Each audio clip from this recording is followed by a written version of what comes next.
Alors, le spectacle Brassens 30 ans de chansons va vous permettre de voyager dans toute la France, mais également en dehors. Oui, oui. Oui, ça c'est un spectacle qui a fort bien marché. Il devait y avoir, le théâtre de Carpentras à cette époque-là était plein. Il devait y avoir 1500 ou 1600 personnes. Et ça a bien marché. Il y a eu une parfaite cohésion. À tel point que la veille, quand on a répété chez moi, bien entendu, Joël était arrivé, il était avec Dutheil à ce moment-là, il arrivait de Savoie, et donc sur le coup de 10h du matin, on fait une brève de raccord quand même pour pouvoir un peu se remémorer un peu les chansons. Et la première chanson, je ne sais plus laquelle c'était, la première chanson qu'on a faite, c'était peut-être La mauvaise réputation. Voilà. Et Pierre qui était là, Joël qui était là, on était très près l'un de l'autre là. Et j'ai attaqué la mauvaise réputation. Et là, tout de suite, j'ai su que ça marcherait. Parce qu'il y a eu cette rondeur de son, évidemment, Pierre qui emplissait la chanson de sa présence, de cette contrebasse, et Joël qui faisait des choses magnifiques derrière. Et d'autant plus que je leur avais dit, vous êtes parfaitement libre de faire ce que vous voulez dans la chanson. Voilà. Si bien que, il faut reconnaître ça, et Pierre me l'a dit quelques années après, il me dit, j'en fais plus que ce que je faisais avec Brassens. Alors justement, donc les gens vont découvrir un Pierre Nicolas complètement nouveau sur scène, oui, différent du visage du Pierre Nicolas qu'ils ont l'habitude de voir derrière Brassens. Voilà. Maintenant, je ne sais pas si les gens, le public est suffisamment averti comment dire, musicalement de ce que faisait Pierre Nicolas derrière. Parce qu'il y a beaucoup de gens qui pensaient que Pierre Nicolas, parfois, n'était pas avec Brassens.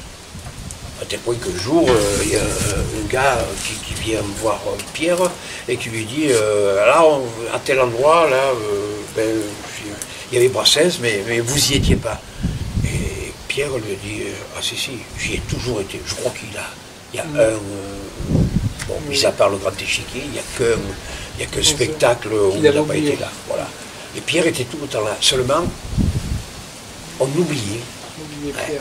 Si bien que Pierre, un jour, m'a dit une chose qui est vraiment très stigmatisante de ce que le public ressentait quand ils allaient voir Brassens. Pierre m'a dit, j'ai accompagné Brassens pendant 30 ans. Les 10 premières années, Brassens, on disait que Brassens avait un musicien. Les 10 années suivantes, Brassens avait un contrebassiste. Et les 10 dernières années, les gens disaient, c'est Pierre Nicolas. Tu vois, il y a eu une espèce de progression, parce que voilà. Et Brassens n'omettait jamais, à la fin, de montrer Pierre Nicolas. Et alors, attention, il est là. Voilà. Et c'est vrai que c'est un peu l'apanage des bassistes d'être là, mais d'oublier qu'ils sont là. Voilà. Et quand un bassiste s'arrête de jouer, c'est là qu'on remarque c'est là qu'on remarque qu'effectivement, il y a un contrebassiste ou un bassiste. Tu en sais quelque chose. Ouais. Raconte-nous un petit peu les fois où vraiment Pierre Nicolas s'est lâché sur scène. Il y a cette fois où vous faisiez la chanson 95 fois sur 100. Ah, ouais, oui. Alors là, il faut que tu nous racontes.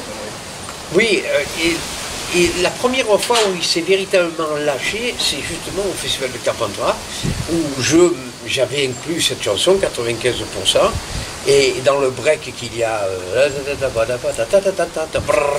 il tape sur la contrebasse, voilà, au lieu de faire la montée ou la descente, je ne sais trop, voilà. Et je sens une rumeur dans le public, tu vois, ce qui fait que je me retourne vers lui comme le faisait Brassens, parce que c'était inhabituel, je veux dire. Il était bien. Il était bien. Ça fonctionnait bien. On était pratiquement aux 3/4 du spectacle. il n'y avait pas eu de faille, il n'y avait pas eu de faute. Dû notre modestie à en souffrir. Il faisait un temps absolument merveilleux, idyllique, pas un brin de vent. Voilà, il y avait un public adorable, tu vois. Toutes les conditions étaient requises et la pierre, il tape sur cette contrebasse, ça me fait. Mais là où il s'est véritablement lâché, c'est à Ajaccio. Et là, un peu avant la chanson, je crois que c'était les passantes. Je crois que c'était les passantes qu'on jouait. Non, c'était. On allait jouer les passantes. Je ne me souviens plus quelle chanson c'était que l'on faisait. Pouf, panne d'électricité. Dû à un attentat. Voilà. Il y a un attentat et ils avaient fait péter le pylône non loin de. Alors évidemment, affolement général pour faire revenir l'électricité, parce que bon, quand même, la salle était pleine, je sais pas, il y avait peut-être 1000 personnes, tu vois. Et on se trouve là comme ça, totalement dans l'ombre, à tel point que Jean-Pierre Barré, qui projetait le diaporama, eh bien, ses appareils aussi n'étaient plus alimentés, et Jean-Pierre avait une grosse torche, et avec sa torche, il me prenait en poursuite, si on peut dire, voilà. Et évidemment, il y a un instant de flottement, voilà. Et on allait jouer les passantes. Jouer les passantes, le morceau qui est là, en arpège, même si le public était très attentif, je dis à Pierre, on continue. Il me dit, oh oui, on continue. Et puis je dis, on fait 95%. Voilà. Alors cette chanson qui est quand même pas mal rigolote, si on peut dire, qui a un rythme soutenu, pouvait faire patienter le public, voilà. Et toujours mon Jean-Pierre avec sa lampe torche comme ça. Et je voyais les gens qui s'affouraient, puis les techniciens qui s'affouraient pour essayer de voir comment on allait faire revenir l'électricité. Et là, c'est pas tous les jours qu'on met des rides les fesses, là on fait ça. Mais il y a un passage 95 fois sur ça, où c'est la contrebasse, et là, au lieu de faire ça, mon père il fait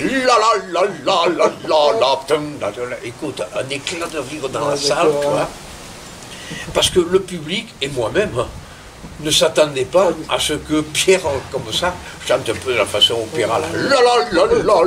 Il était content, il était bien, tu vois. Même s'il y avait cette panne d'électricité, ça se passait bien, ça fonctionnait bien, le spectacle. Écoute, je te jure, mais j'ai failli ne pas pouvoir terminer la chanson parce que il restait encore 2 couplets à faire. Tu vois, et j'ai dit, est-ce qu'il va le faire? Eh bien oui, il l'a fait jusqu'au fois, tu vois. Évidemment, le public attendait ça, au 4e couplet, eh bien il l'a refait, tu vois. Et on a fait une autre chanson, après, je ne me souviens plus laquelle, et à la fin de cette 2e chanson, après l'intermède de Pierre Nicolas, l'électricité est revenue, et on a fait les passantes.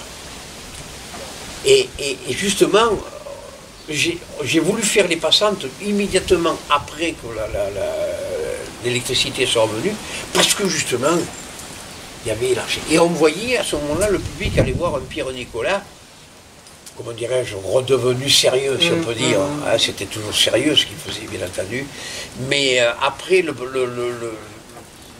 l'intermède rigolard, on voyait quand même que Pierre Nicolas avait ce talent immense à l'archer, issu de son apprentissage du violon, parce qu'il était violoniste à l'origine. Il y a une autre personne qui va chanter Brassens, dont on a parlé un petit peu tout à l'heure, c'est Valérie Ambroise, qui nous a quittés il y a un peu plus d'1 an. Alors parle-nous de Valérie, parce que tu l'as rencontrée plusieurs fois. Valérie, la première fois où j'ai rencontré Valérie, elle est venue, c'était à Chelles, dans la banlieue parisienne, et elle m'avait fait l'honneur de venir me voir chanter. Voilà, comme ça. Elle était venue avant le spectacle, bon, je rentrais, on aurait dit que c'était toujours connu, tu vois, parce que c'était une belle personne. C'était, je pense que c'était la seule qui soit véritablement capable de chanter des chansons de Brassens. Dans le style, dans la voix, elle avait une voix magnifique. Voilà, quand elle descendait dans les graves comme ça, c'était une merveille. Et puis c'était quelqu'un qui avait un charisme, qui avait un rayonnement, c'était une belle personne. Elle était gentille aussi, elle était aussi très exigeante musicalement, parce qu'il y a Pierre aussi qui l'a talonné. C'était une véritable professionnelle. Vraiment une professionnelle. Et sa disparition me touche beaucoup parce que elle a eu un parcours qui aurait mérité d'être plus connu que ce qu'il l'a été.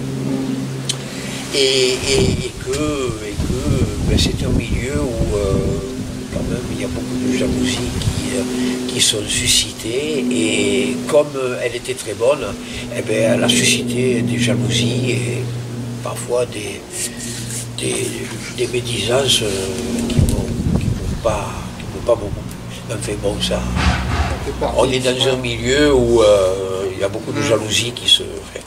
Mais Valérie, pour moi, c'était la seule véritablement capable de chanter Brassens comme il faut, comme il fallait que cela fût chanté.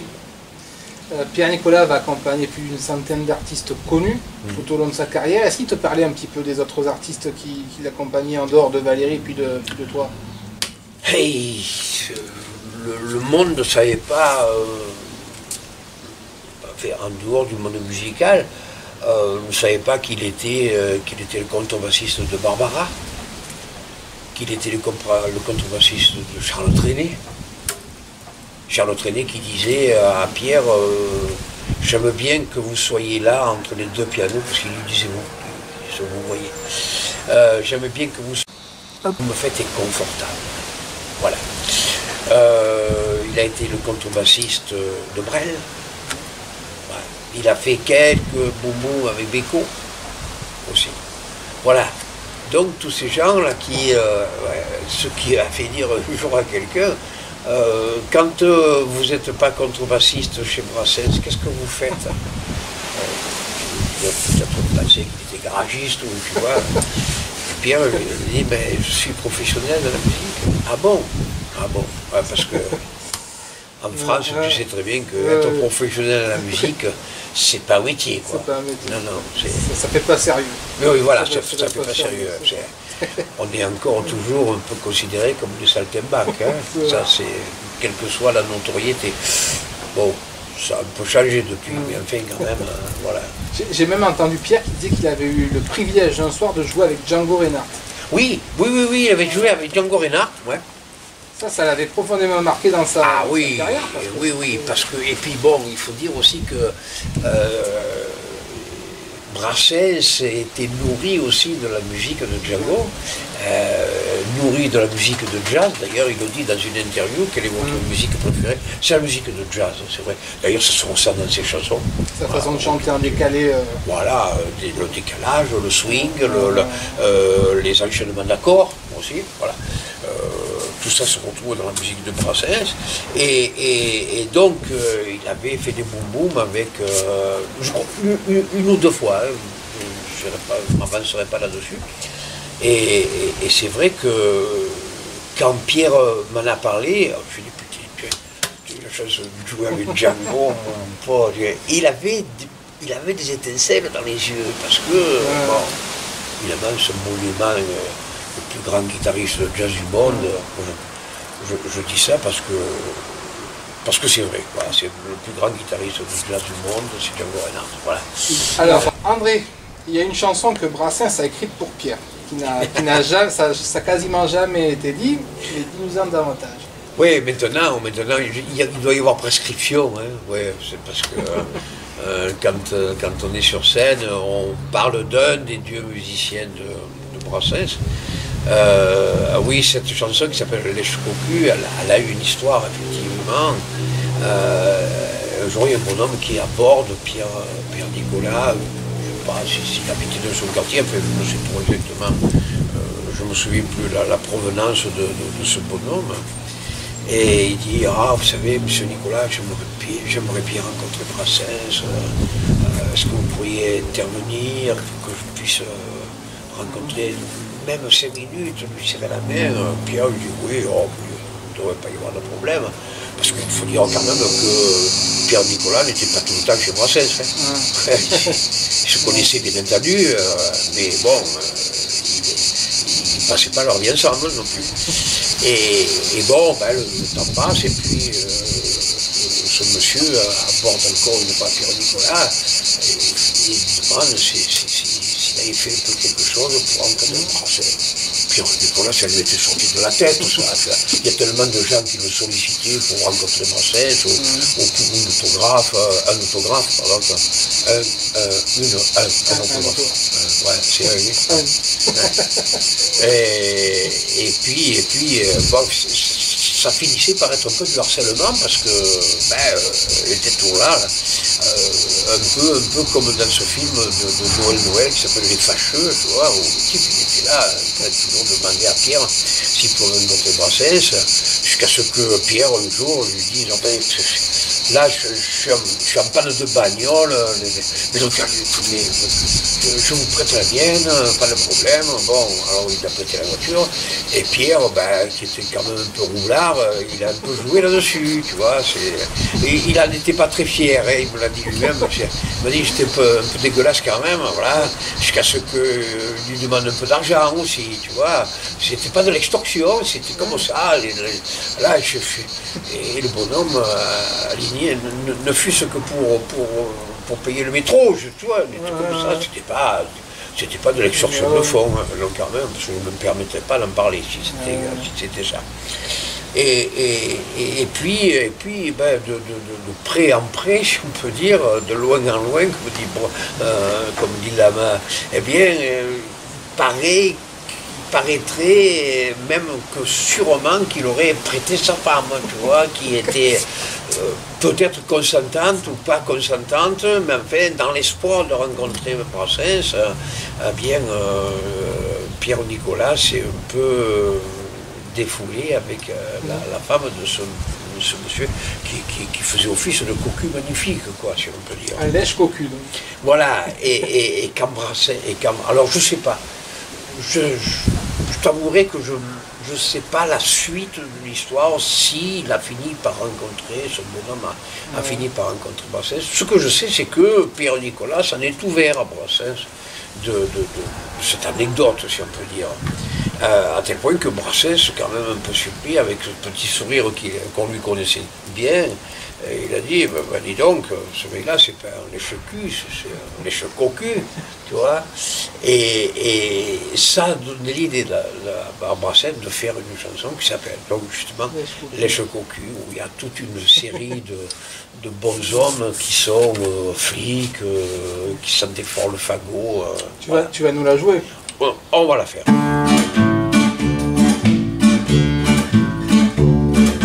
Mais je chuchotais les maris qui les couvraient de flatteries quand ils en pinçaient pour leur femme qui lavait les cornes au cul. On l'appelait lèche-cocu. Voyez tout son histoire infâme. Si le mari faisait du bateau, il lui parlait de tirando, de voile, de mât, de misaine, de yacht, de briquet, de steamer, lui qui souffrait du mal de mer en passant les ponts de la Seine. Si l'homme était un peu bigot, lui qui sentait fort le fagot, criblait le ciel de pas de notre comme une en fracas, retirant même en certains cas un béni de la bouche de nom. entre eux. Si l'homme était sergent de ville, en sautoir, mon Dieu que c'est lui, il portait un flic en peluche. Lui qui sans ménager sa voix, criait mon remarche autrefois, même en tête de la coqueluche. Si l'homme était un militant, il prenait sa carte à l'instant pour bien se mettre dans sa manche. Il faisait ses propres graffitis du vendredi le samedi, ce du samedi le dimanche. Et si l'homme était dans la rue, il entendait pour le charmer, sans et tout le folklore. Lui que l'autre pacifiste bélan, qui fabriquait des cerfs-volants avec le drapeau tricolore. Oh, oh, oh, oh. Eh bien ce malheureux tocard faisait tout ça bellement cap, étant comme cul et chemise. Avec les maris il ne put jamais parvenir à son but, toucher à la fesse promise. Ravis ces messieurs talonnus, ce pendant qu'il les flagonnait, à la ville comme à la campagne, ne lui laissant pas l'occasion de se trouver quelle dérision, cela avec leur compagne. Et nous compagnons cousins voisins, profitant au débat des saints de ce que ces deux imbéciles se passaient rue par Mécénée, on se partait de leur décidé qui se laissait faire redocile. Et tandis que les chevaux-cul se prosternaient comme nos obus devant ces éventuelles victimes, par ce croix l'on couchait aussi, l'amour était sauve ainsi avec sa femme légitime.